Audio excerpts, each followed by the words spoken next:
Hey guys, the purpose of this video is to equip you with everything you need to know about your calendar feature on Yaystack. You notice here on the left-hand bar where you've got various menu items, you're looking for the calendar icon with the word calendar, and that's going to give you this visually intuitive layout of how your e-commerce site is currently covered with Yaystack offers.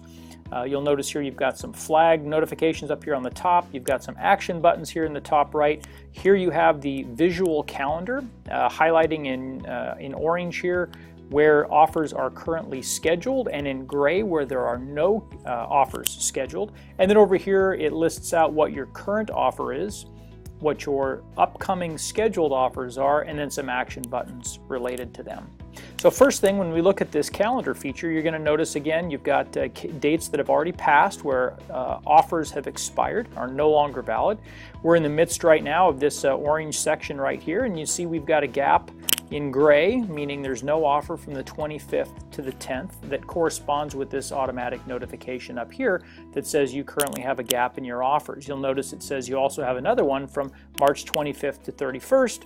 You look down here, sure enough, 25th to the 31st is gray. Now we're only showing a 2-month gap, but you know with Yaystack you can go ahead and line out an entire quarter worth or an entire year worth of offers ahead of time. This visual glimpse of the immediate feature though is just simply focusing on the next 2 months.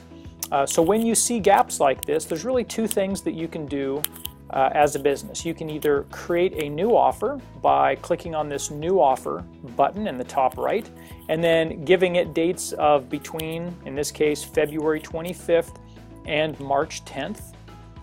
Or you can go into your current offer or your scheduled offer, click on the edit button right here and change the from and to dates of those offers to extend them so that you fill any gaps in coverage that you've got.